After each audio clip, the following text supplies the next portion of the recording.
শোনো স্টুডেন্ট, আজকে আমাদের ক্লাসের আলোচ্য বিষয় হচ্ছে কিছু ইউনিভার্সাল সেন্টেন্স, অর্থাৎ প্রবাদ বাক্য বা নীতি বাক্য।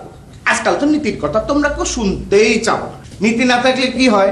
দুর্গতি হয়, প্রীতি চলে যায়, ভীতি চলে আসে, রীতিও ঠিক থাকে না, ফলশ্রুতি তোমাদের ভ্রমরতি। আজকে আমরা প্রথম আলোচনা করব যে প্রবাদ বাক্যটি নিয়ে, সেটা হচ্ছে সবুরে মেওয়া ফলে। আচ্ছা স্যার, হোয়াট ইজ মেওয়া? মেওয়া হচ্ছে ফল। কি ফল স্যার?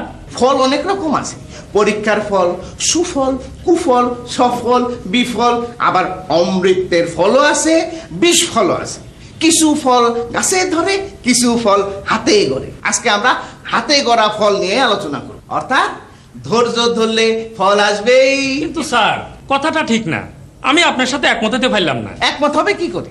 এই জন্য তো দ্বিমত হয়। দ্বিমত থেকে মতামত, মতামত থেকে মাতামাতি, যেখান থেকে হাতাহাতি। তা তোমার দ্বিমত হওয়ার কারণটা কি? স্যার, আমি আমার বাবাকে দিয়েই দেখছি, চাকরি শেষ হবার পর আব্বা যান পেনশনের টাকার জন্য বছরের পর বছর সবর করছেন, ধৈর্য ধরছেন, অবশেষে পেনশনের টাকা না পেয়ে তিনি ইন্তেকাল করছেন। সবুরে তাকে কবর নিয়ে গেল। আর আমার বড় ভাই 5 বছর চাকরির জন্য সবর করছেন, কিন্তু চাকরি হয় নাই, কারণ লাইন নাই। আর এই লাইন না থাকায় তিনি লাইন ছুটতে হইয়া পরবর্তীতে বেলাইনে চলে গেছে। এই, তোমার লেকচার শেষ হয়েছে, ক্লাস তো আমি নিচ্ছি, তুমি না।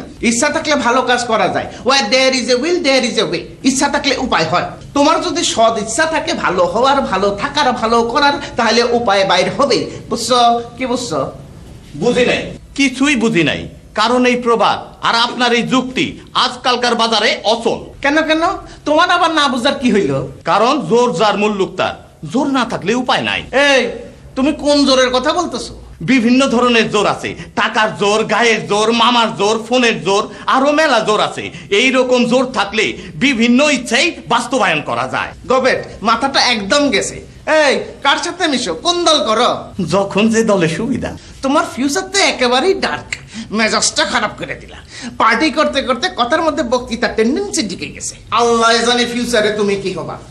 এই, আজকের মতন ক্লাস এইখানেই মুলতবি ঘোষণা করলাম। এবারে গান এমন অনেক পুরনো